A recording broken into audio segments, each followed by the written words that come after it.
You are listening to the Cinderbury Chronicles. Journey with us into the world of Copper Hollow. Welcome to Copper Hollow, a rundown borough in the vast industrial city of Cinderbury. This is the first ever episode and I'm so delighted to have you here. Grab a cuppa and settle in. I'm P. Rose, co-author of Copper Hollow, narrator and voice of Amelia in today's episode. The Prologue. At the worst end of Old Town, bordering the vast industrial districts, ever-present clouds unload themselves upon decrepit tenements.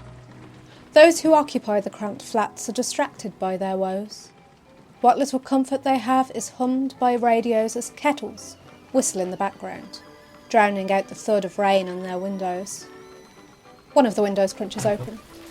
A warm, orange light and the sound of music escapes to an alley as rubbish cascades to the mucky cobbles below. A woman scrambles out of the way, her rusted joints squeaking as she moves.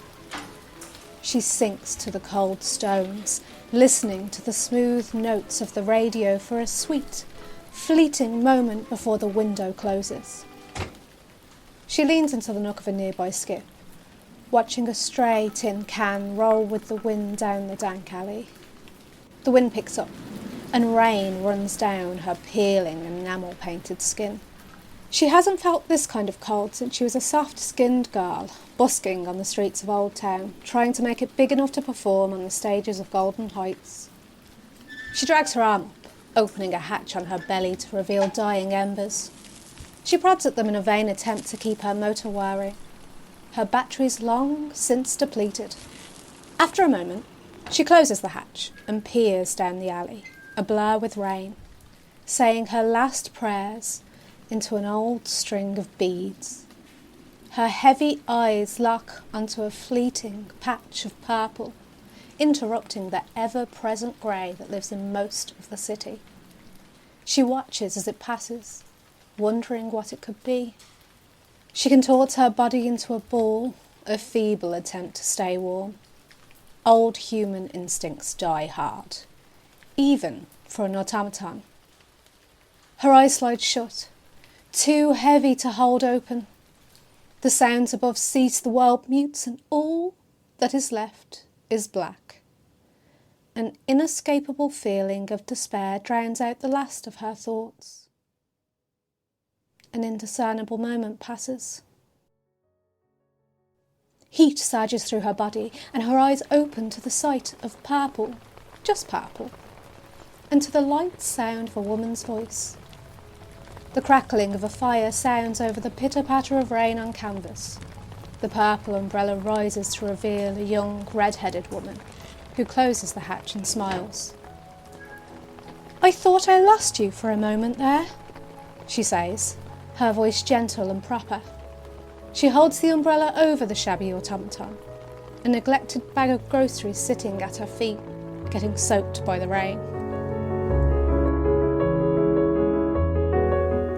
That was the Copper Hollow Prologue. Hope you enjoyed it.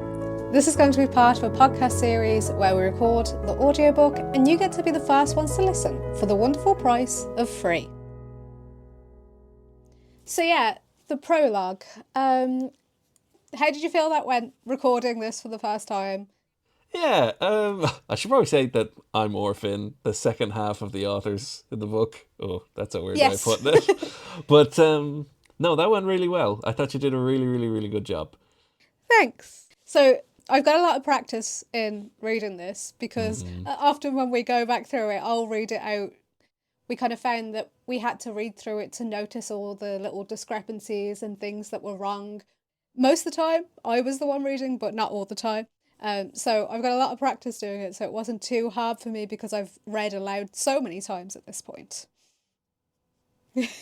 Yeah, I mean, I've definitely got some dyslexic post-traumatic stress when it comes to reading out loud from school and this sort of thing. So, and just in general, you do a really good job, so it's easy to listen to. Yeah, I think I was the annoying kid in school where I was kind of happy to read out loud. I was like, which is that's disgusting. No, I kind of liked it because like I feel like I didn't like the way other people read out loud, so I knew I would like it when I read out loud because I know I'd like how it was said.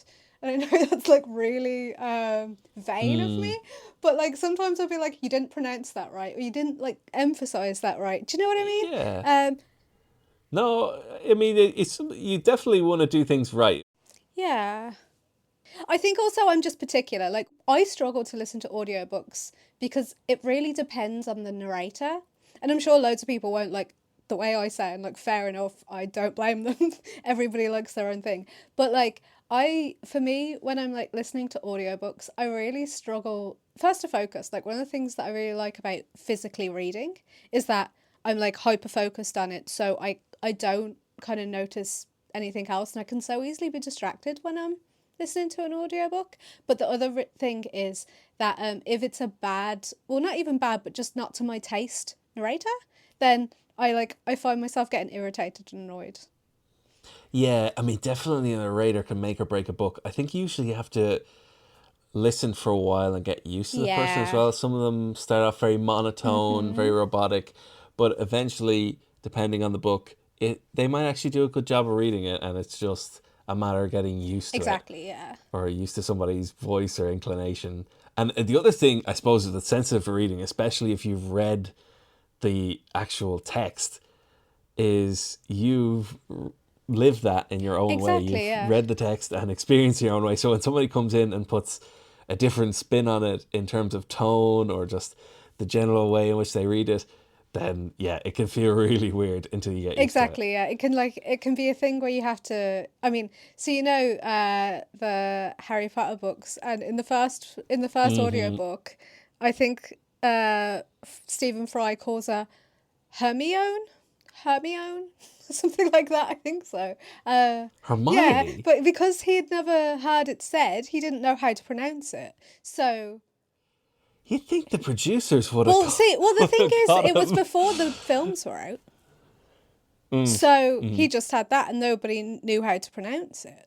See, this is why you need the authors in the room. Yeah. I don't know, do you want J.K. Rowling in the room? Oh God. I mean, smoking a cigar on a yacht is not No, it a was nice. it was a bit cringe, let's say. Let's say that. Yeah. But yeah, so when we wrote the prologue, something that's kind of a fun thing to know is that the first time it wasn't anything like this. Like, our first draft was of a pigeon flying through the air and you experience a couple different characters. And then this became this because we felt like it really showed the character of our protagonist in such a nice way and showed who she was. Yeah, definitely. The whole pigeon thing, which survived a fair bit after the first draft. Um, I think we were both very visual, and I mean, that comes out throughout the book. There's many times that we're really thinking about how the scene looks, and especially it's good for getting on the same Yes. page when you're co-writing. But it didn't really capture anything quintessential about the Exactly, book. yeah. It didn't really give you a good sense of who the characters were, where the focus was going to be. I would say it was more about world building at that point than character driven. And we did because we were still trying to figure out what we were trying to do with the story and the world and all that kind of stuff. It helped us to build the world out that way, but then we completely changed it to this. Yeah, honestly, in hindsight, I would do it the exact same Yeah, way again. absolutely. You have to experience that to know what's wrong. The first draft is exactly the place to do it. And frankly, we didn't know the characters No, as no, well not as at when all. you've gone through the whole book, you've written the whole book, and then eventually edited it maybe even a few times, and then you really know the characters. And I mean, we went on to write more together in Copper Hollow as well, in the universe Copper Hollow, and that just started to really inform our knowledge of the Yeah. characters. So at the end of the day, I wouldn't do it any other way. Yeah, I mean, we were talking about this yesterday because I just put a post on Substack about the way that we write books, because one of the problems you have is that when you don't continue forward and you look back and you edit and all these kinds of things, it breaks how you write a book and you will never finish it. And what I really learned from this was Mm-hmm. that it's called the Orpheus method if you're interested. But Really good name for it. thank you. But it's just this way of writing that actually really helped me finish a first draft for the first time, because I have so many half-written stories in my drive that will likely never see the light of day. Yeah, I mean, I think that's the case for me as well. Although it's usually just a couple of pages or a couple of paragraphs of started stories before I start editing already. Yeah, it's definitely a really, really good writing technique. But it's really hard Because as well. Like, it's not yeah, easy. But then again, writing a book isn't easy, so you know. no, and in that same vein, I don't think I would have managed writing the book by myself for that exact reason of being way too in your head, editing all the time. I mean, yeah, I think I'm exactly the same. Like, I think when we were writing it, managing it was easier because you were there. Like, if that makes sense. Like, with you there, like, you know, we'd often be like, oh, should we go do this, that, and the other? Like, oh, that we should go back and do that. But instead, we just made comments. So rather than actually editing it, I remember we just made comments on the doc most of the time when we thought Yeah, something was suggestions, wrong. comments, just let Yeah. it go past and don't fixate on it. And at least it's not, you can just, like the other author can choose just not to look at it at Yeah. all. Like those comments can sit there and the ideas will be remembered. You will come back to them in the edit, but you can keep on going. I mean, we're going into the second book now, and we are like, so we had written like half of it, I want to say. And then we stopped because we thought that it would be more appealing to agents if we didn't have anything, and then we never went with an agent anyway. Yeah. So, but we wrote half of it, and the first draft is a monstrous beast. It's a horrid thing. There's so many things Yep. wrong. Oh my goodness. But we are not allowed to edit it until we finish, because we know that's the only way to actually get it done. Yeah, absolutely. At least to some degree. I mean, you really have to be disciplined and keep a track on that. I think especially on the first book, because at least on the second, you can be a little bit fair with dialogue. That you say, okay, that's not the character. But even then, like, don't touch it until the end unless it's actually important to the story. Even then, I'd say don't. Just write a Yeah. note. Just write a note. Yeah, write the note. Yeah, because like we have the compendium as well, and the compendium is slightly a disaster, I will say. We've just added loads of stuff to a Google Doc that has Yeah. sprawled out into. We're trying to tidy it up at the moment. I'm trying to use Obsidian to Yeah. try something different. Hopefully that makes it easier. But Yeah. and then there's like all these ideas that we've had that's probably lost to the doc. Like, it's in this massive sea of random ideas that we probably won't even notice. But still, it's good to write it down and have reference. And if you're more organised than us, it'll probably be way easier. So let's go back and talk about the actual prologue.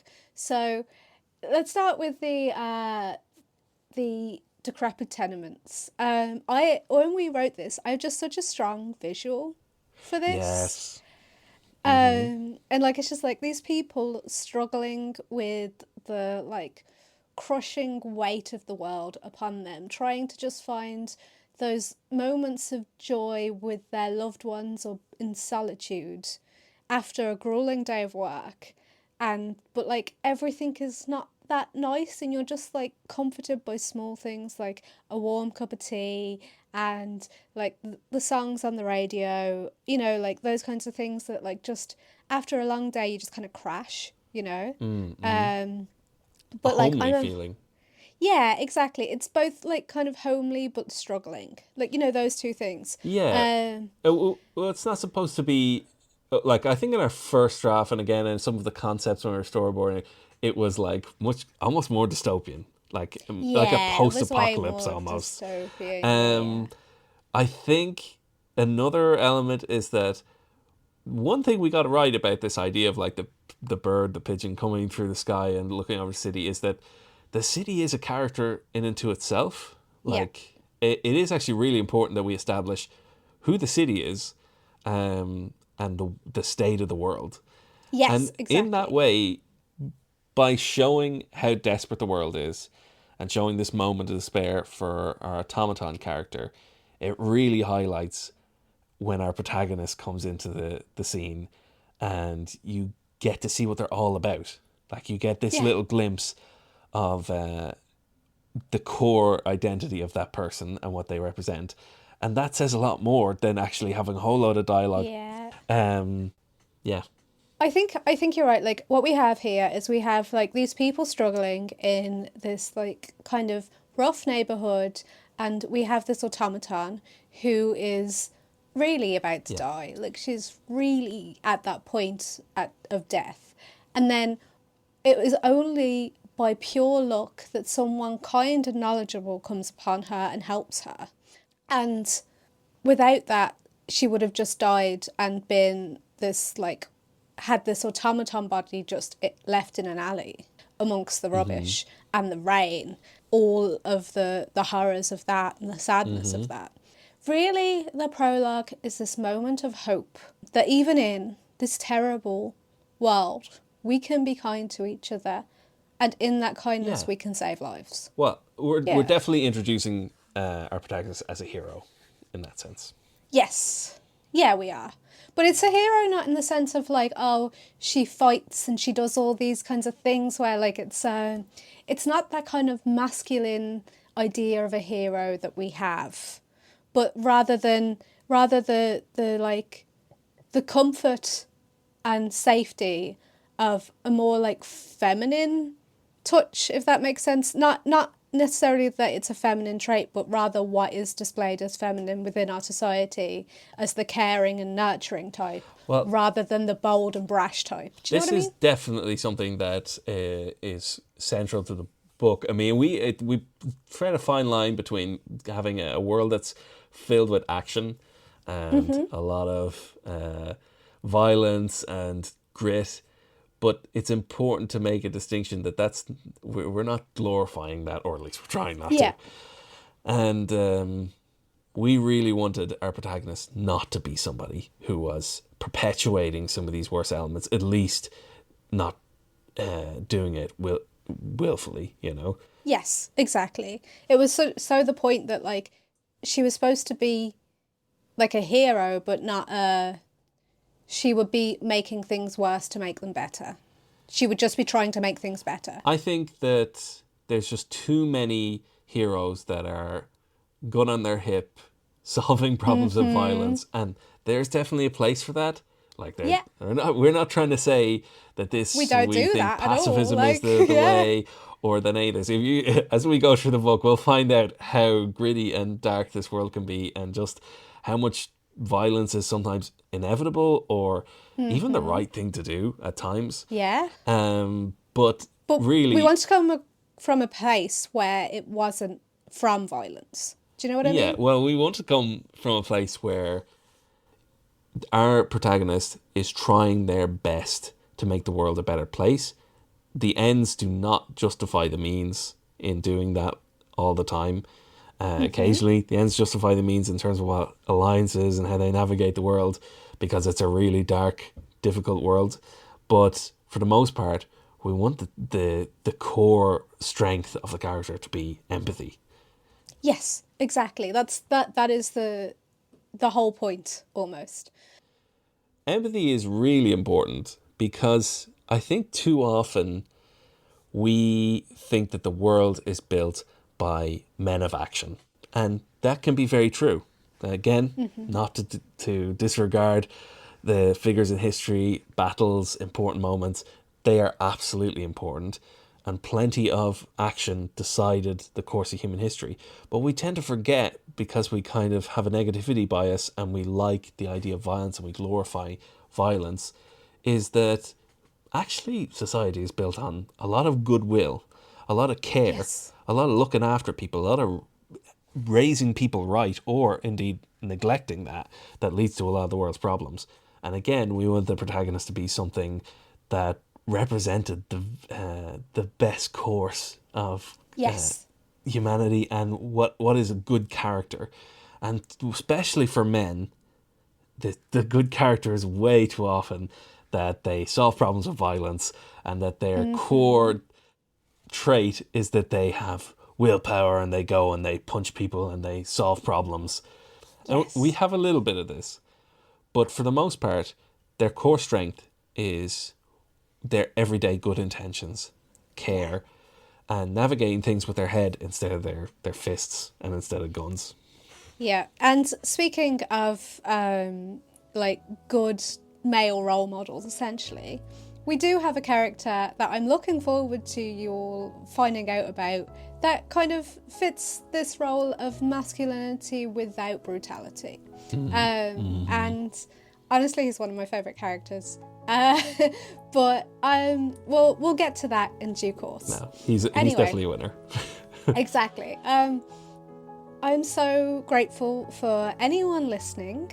Thank you for following along, and we should be bringing out chapter 1 next week.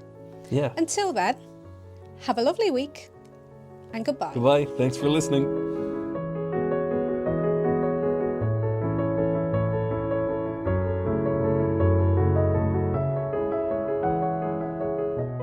Thank you so much for listening. This episode was written, produced, and performed by R. Finn and P. Rose. Thank you to Alex Grohl, who created the music within this episode. If you would like to support the Cinderbury Chronicles and our writing, please consider sharing this episode or purchasing a copy of Copper Hollow, available on Amazon or Kindle. If Copper Hollow is not available in your region, please contact us at copperhollowbook@gmail.com. Your time, engagement and feedback means a lot to us. Thank you for listening.